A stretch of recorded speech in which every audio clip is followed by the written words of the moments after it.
My name's Mark, and I died on a Tuesday night. I was poisoned. For 30 seconds, I felt it all. The pain, the fear, the darkness closing in. But what came next, that changed everything. Because in the silence of the afterlife, God showed me the hand that poured the poison into my glass. And that hand, it was the same one I held every single night before I fell asleep. Before all of this, before the darkness and the light, I was just a guy, an architect. I spent my days drawing lines on a screen, designing houses for other families. Houses with big windows and open kitchens. The kind of places where you're supposed to be happy, and I thought I was. Laura and I had a life we built together, brick by brick, 20 years. We had the nice house in the suburbs, the one with the porch swing she always wanted. Our friends used to call us the gold standard, the couple that made it. On paper, it was perfect. I had everything a man is told he should want. But there was this quiet hum, a low-frequency emptiness that started in my chest and just sort of stayed there. I'd be sitting across from Laura at dinner in our beautiful dining room, and she'd be telling me about her day. I'd be nodding, smiling, but my mind was a million miles away. I felt like I was watching my own life through a pane of glass. I saw the happy husband, the successful architect, but I couldn't feel him. I chalked it up to stress, midlife crises, the usual stuff. I'd work later, pour myself into new projects, thinking that if I just built one more perfect house for someone else, the hollow feeling inside my own would finally go away. I just needed to try harder, be a better husband, be more present. I remember one night, maybe a month before it all happened, I came home with flowers. No reason, just a Tuesday. I found her on the back patio staring at her phone. When she saw me, she jumped, and the screen went dark so fast. The smile she gave me, it didn't quite reach her eyes. She thanked me for the flowers, but her touch was brief, almost polite, like I was a stranger who'd done something nice. At the time, I told myself I was imagining things, that I was the one who was distant. I blamed myself. I promised myself I'd do better. But the truth is, the poison wasn't just in the wine that final night. It had been seeping into the foundations of our lives for months. I just refused to see it. I thought that quiet emptiness was the biggest battle I would ever have to fight. I had no idea the real war was about to begin that night at our dinner table. That night, the final night, it didn't just come out of nowhere. There were signs, little cracks in the foundation that I painted over, ignored. I see them so clearly now, like bright red flags waving in my memory. At the time, they were just whispers. Things you push away because the truth is too inconvenient. About 2 weeks before, she started guarding her phone like it was a block of gold. We used to share everything, passwords, accounts, you name it. But suddenly it was always screened down on the counter, or angled away from me on the couch. I remember walking into the kitchen once while she was texting. The second she heard my footsteps, she flinched and shoved the phone in her pocket. Her face went pale. "Just my sister," she said, forcing a laugh that sounded more like a cough. I knew her sister was on a cruise with no reception, but I let it go. It was easier to believe a small, silly lie than a big, terrible truth. Then came the new perfume. She'd worn the same light, floral scent for 10 years. It was the smell of home to me. One afternoon, I came in from the garage and the whole house smelled different, heavier, musky. It was her. She was standing in the hallway wearing a new dress I'd never seen before. She said she just wanted to try something new, but when I went to hug her, she stiffened, just for a second. It was like hugging a beautiful, well-dressed mannequin. All the warmth was gone. The scent wasn't for me. Now I know it was for him. But the final warning, the one that chills me to the bone even now, was the night before. We were watching some crime show on TV. A wife poisons her husband for the insurance money. Cheesy, predictable stuff. I made a joke about it, something dumb like, "Don't get any ideas."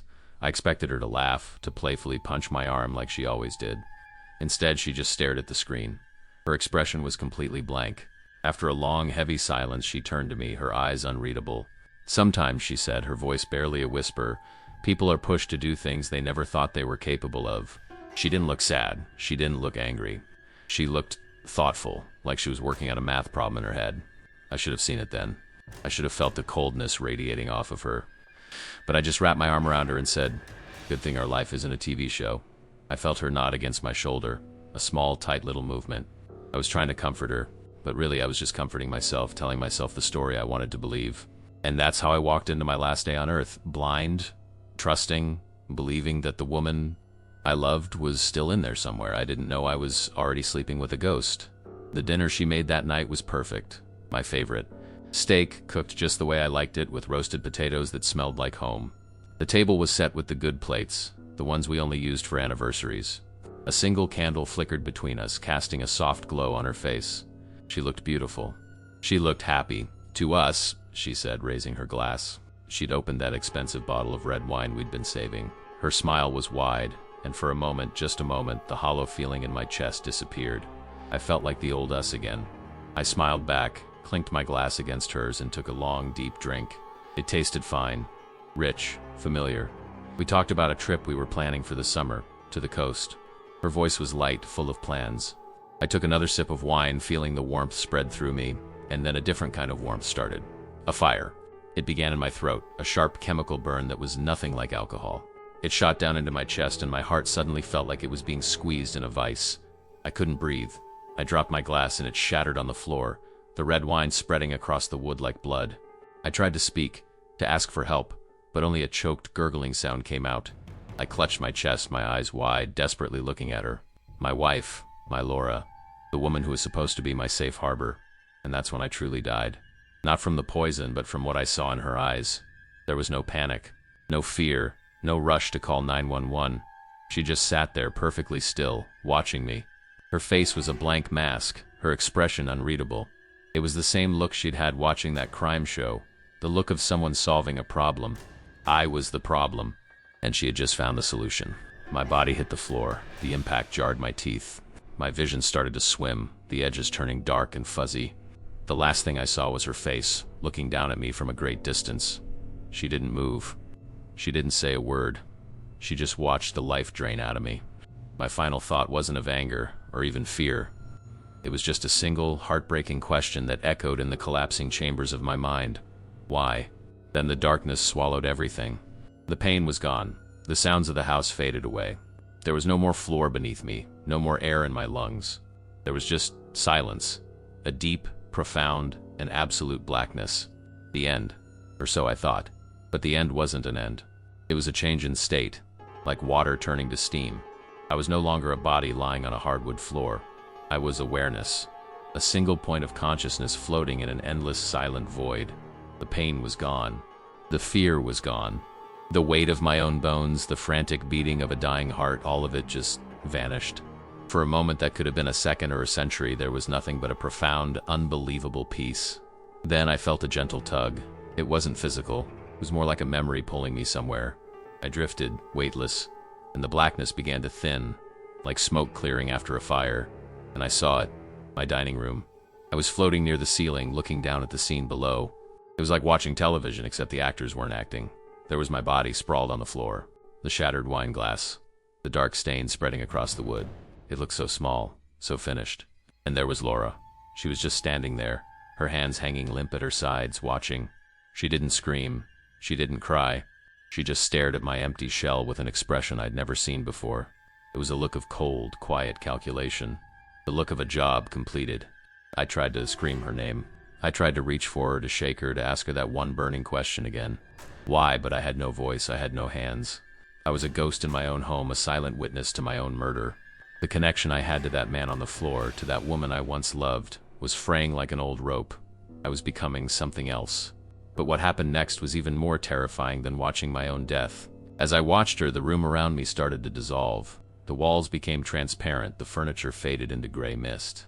The only thing that remained clear was her standing over my body. And then, even that image began to shrink, becoming a tiny point of light in the distance, before winking out entirely. I was alone again, back in the silent, peaceful darkness. The darkness wasn't scary anymore. It felt expectant. Like the quiet moment in a theater after the lights go down just before the curtain rises, and then I saw it. A new light. It didn't come from anywhere, it was a tiny spark in the center of my vision, or maybe in the center of my being. It grew slowly, steadily, not with a harsh glare, but with a soft, impossible warmth. It was the color of a sunrise and the feeling of a perfect memory, all at once. The light expanded, washing over me, through me, until there was no more darkness left. There was no tunnel, no pearly gates, none of the things you see in the movies. There was only this overwhelming love. It wasn't an emotion, it was a substance. It was the air, the space, the very fabric of this new reality. It filled every crack in my shattered soul, every corner of my confusion, and for the first time since that poison touched my lips, I knew I was safe. I was home, and in that light I felt a presence. It wasn't a man on a throne or a booming voice from the clouds. It was a knowing that entered my soul, a sense of absolute understanding that was both immense and deeply personal. It was God, and he didn't have to say a word. He simply invited me to see the truth. What do you think someone feels in that exact moment when all the pain of life is replaced by a peace that powerful? Subscribe and hit the bell, because in the next video I'll share the unbelievable truth he showed me. The invitation wasn't made of words. It was a feeling, a gentle unfolding within my consciousness. Before me, the light, which was both everywhere and right in front of me, began to shimmer. It was like watching a movie screen come to life. But the screen was the universe itself, and the film was the absolute, unfiltered truth. And then I saw it. I saw Laura. Not the Laura I knew, but the one who existed in the shadows. I saw her on the phone, her voice a hushed, angry whisper. I saw her meeting a man in a parked car on a rainy afternoon. The way he touched her face, it wasn't new. It was familiar, practiced. They weren't in the first flush of an affair. They were deep in a conspiracy. My soul, I don't know how else to describe it, it just fractured. It was a pain 1,000 times worse than the poison. The poison just killed my body. This killed the man I had been for 20 years. Then the light showed me the kitchen. Our kitchen. It was 2 nights before my death. I saw her standing at the counter, the same one where we'd made breakfast 1,000 times. She was alone. She opened a small, unmarked vial, and with a hand that didn't even tremble, she tapped a fine white powder into that expensive bottle of wine. Her face was a mask of cold, quiet resolve. There was no hesitation, no regret, just a task being completed.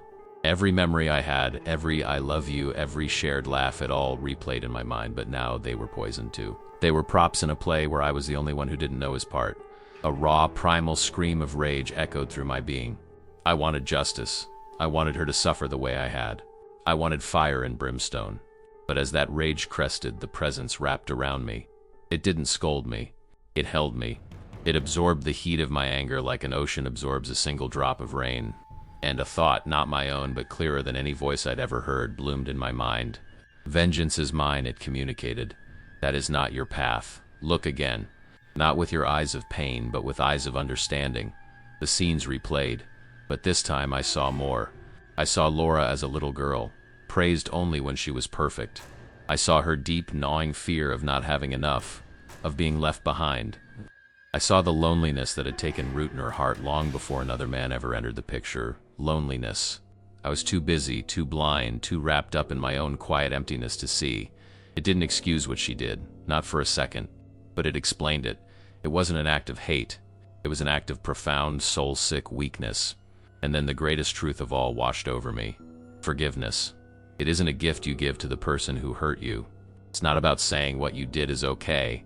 It's about looking at the chains they wrapped around your soul and handing yourself the key. It was me saying, I refuse to carry your poison with me into eternity.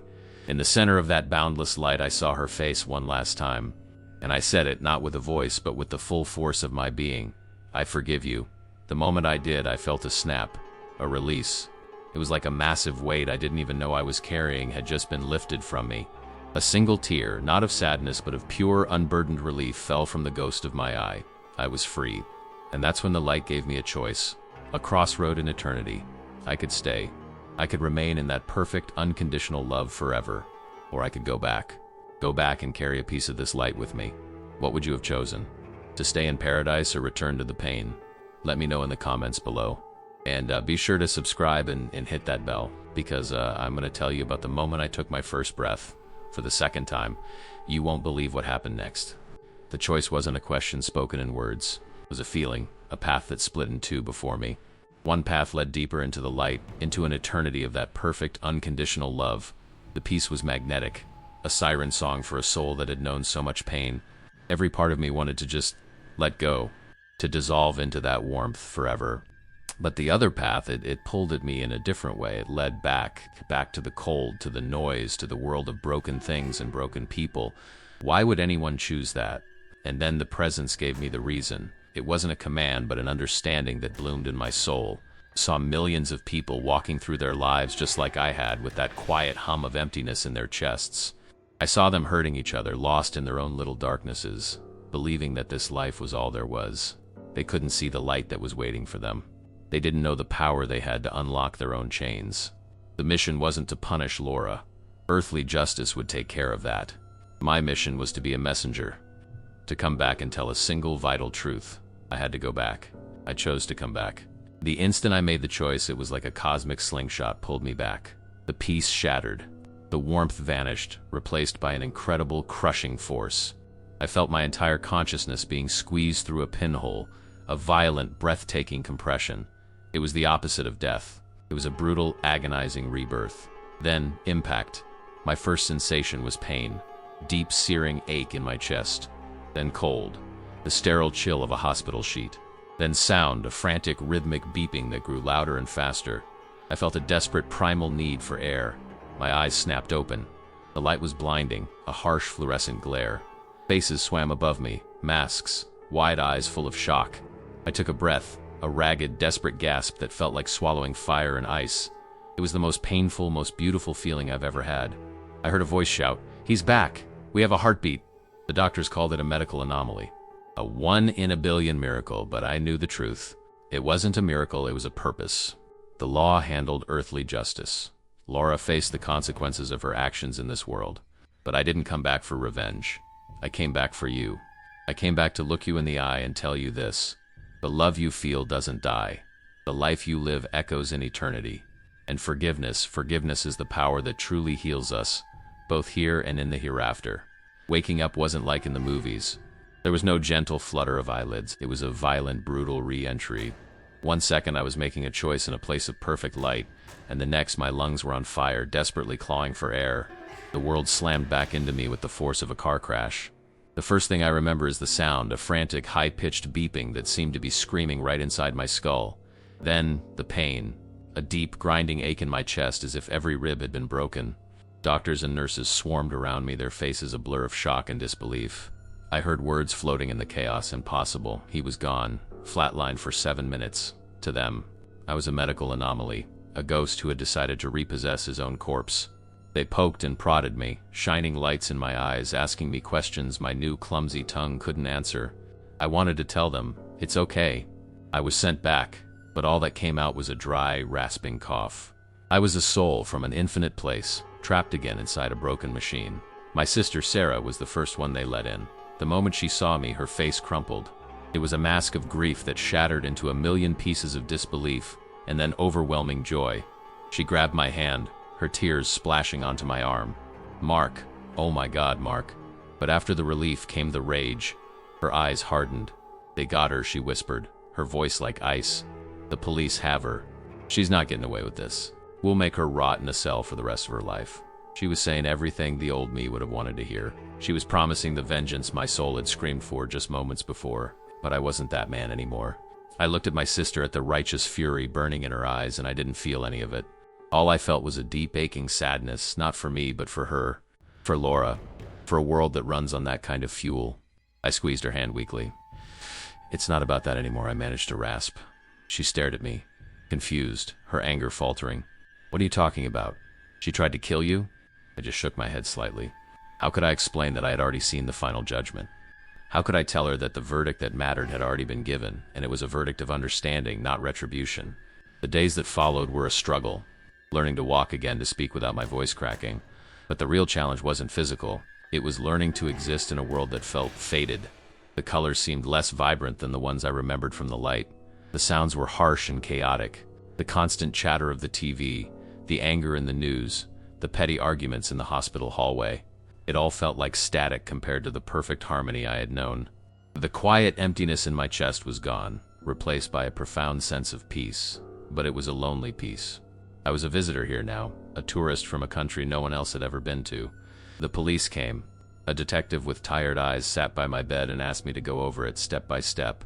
I told him everything. The steak, the wine, the look in her eyes. I recounted my own murder with a calmness that made him visibly uncomfortable. He kept looking for the anger, the hatred, the pain. But it wasn't there. I was just a witness to a sad story, a story that had happened to someone else, a man I used to be. The detective left that day looking more confused than when he arrived. He was trying to solve a crime, and I was trying to figure out how to deliver a message from the other side. We were living in two completely different realities. How do you start a new life when your old one was so completely destroyed? How do you look at the world with eyes that have seen eternity? Let me know what you would do in my shoes. Don't forget to subscribe and hit that bell, because in the next video, I'm going to tell you about the first time I saw my own face in the mirror after coming back, and the stranger I saw looking back at me. The first time I saw my own face in the mirror, I didn't recognize the man looking back. It had been weeks since I woke up. Physically, I was healing. The scars were fading. But my eyes, that's what was different. The man I used to be, the architect, his eyes were always tired, weighed down by deadlines, by that quiet emptiness I could never name. But the eyes staring back at me now, they were calm. They had seen the other side of the veil, and they couldn't unsee it. It was like looking at a stranger who was wearing my face, a stranger who was finally truly at peace. My old life tried to pull me back, of course. My sister, Sarah, was my anchor to the man I used to be. She was a warrior fighting for justice on my behalf. Every day she'd visit, her phone full of updates from the lawyers. They're offering her a plea deal, she'd say, her voice tight with anger. It's 25 to life. We're not taking it. We're going for the maximum. She needs to pay for every second of what she did to you. She'd look at me expecting to see that same fire in my eyes. But she never did. All she saw was this quiet stillness. It drove her crazy. "Why aren't you angry, Mark?" she finally screamed one day, her hands balled into fists. "Don't you want her to suffer?" How could I explain it to her? How could I put into words that the justice she was fighting for felt like a children's game compared to the cosmic, compassionate justice I had already witnessed? I saw Laura not as a monster, but as a broken soul who made a monstrous choice. Punishing her further wouldn't heal me. I was already healed. The poison she put in my body was gone, and the poison she put in our life, I had left that behind in the light. I just looked at my sister, my heart aching for her pain, and said, "My fight is over, Sarah. I have a new one now." She just shook her head, tears of frustration in her eyes, and walked out. She thought I was broken by the trauma. She had no idea I had been completely rebuilt. My old world just fell away, piece by piece. My business partner called, talking about projects, about clients. It sounded like a foreign language. I spent my life designing perfect houses for other people, structures made of wood and steel. But I had seen the blueprint of the universe. I had been inside the only home that truly matters. I looked at the blueprints for a multi-million-dollar mansion on my desk and felt nothing. They were just lines on paper. They had no soul. I realized I didn't want to build houses anymore. I wanted to build bridges. Bridges for people to cross from their own private darkness into some kind of light. That was the moment it all clicked into place. I wasn't sent back to get my old life back. I was sent back because my work wasn't finished, but the job description had changed. My purpose wasn't to be an architect of buildings, but an architect of hope. I looked out the window at the people rushing by on the street below, their faces tight with worry, their shoulders slumped with the weight of their own quiet battles. I saw myself in every single one of them, and I knew what I had to do. I had to tell my story. I had to turn on a camera and share the one single most important truth I learned. This isn't the end. This life, with all its pain and all its beauty, is just the first chapter. I sold the house. I gave away the expensive suits. I let go of Mark the architect. He was a ghost, and I was the one who was truly alive for the first time. I bought this camera, and I'm sitting here now talking to you, because maybe you're feeling that same quiet hum of emptiness I once did. Maybe you're feeling lost or broken, or that you're carrying a poison someone else gave you. I came back to tell you that you can be free. My second chance at life isn't about me. It's about you. Have you ever had a moment that changed your entire life, that set you on a completely new path? Let me know in the comments. And if you want to hear more stories about what lies beyond the veil, be sure to subscribe and hit that bell, because the truth is even more incredible than you can imagine. So I'm sitting here in this second life, and I know it can all sound unbelievable. A man dies, sees the truth, and comes back. It sounds like a movie, but the message I brought back isn't just for me. It's for you. We all carry poisons. Maybe it's not in a glass of wine. Maybe it's a grudge you've held for years. The anger you feel towards someone who broke your heart. The fear that tells you you're not good enough. That's poison too. And it kills you slowly, one day at a time, from the inside out. I learned on the other side that the ultimate justice isn't about punishment. It's about release. Forgiveness isn't about letting someone else off the hook for what they did. It's about taking your own hand off a hot stove. It's about saying your darkness will no longer have a home in me. That peace I felt in the light, you don't have to die to feel a piece of it. It starts the moment you decide to let go of the weight that's holding you down. My first life was about building houses of wood and stone. My second life is about this. It's about reminding you that your soul is the only home you will ever truly have, and it's worth keeping beautiful. It's about telling you that what waits for us on the other side is not an ending, but a continuation built on the love and forgiveness we practice here. So I have to ask you, what poison are you carrying? And are you ready to finally put it down? Let me know your thoughts in the comments below. If this story resonated with you and you believe there are more truths to be shared, please subscribe and hit that bell.